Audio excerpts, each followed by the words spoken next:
So you might be in a situation where for some reason your iPhone notification sounds are very, very low, meaning that when you're going through and if you're getting a text or getting an alarm or anything like that, your iPhone volume notification might just be way too low. So the very first thing I'd recommend doing here for the most part is to actually go through and open up your settings application. So open up your settings app, and what you want to do here is you want to go ahead and find the little toggle that says notifications and sounds, or like sounds and notifications. So you should be able to see that right here. It looks something like this. So tap onto that portion, and then you're going to come into this page.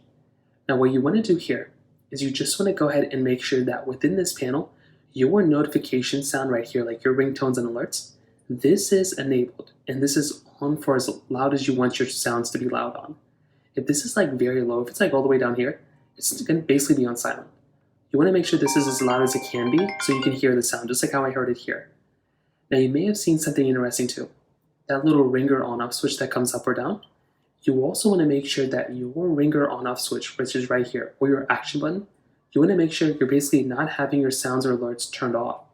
So go through, toggle this thing on or toggle this thing off, and you want to see if that ends up fixing the problem too. For a lot of people, that's probably all you're going to have to try doing, and that's exactly what I'd recommend to basically do here as well. Now, if that still doesn't work, the very next thing I'd recommend doing is to go through and essentially try updating your iPhone. So go through, make your way over into your general settings of your iPhone, which is right here, and then you want to go and click into your software update panel, which is right here.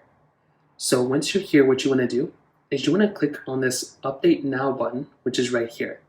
So click on Update Now, and that's going to go ahead and allow you to basically update your iPhone, and you want to see if that ends up fixing the problem. And hopefully it does end up fixing it for you.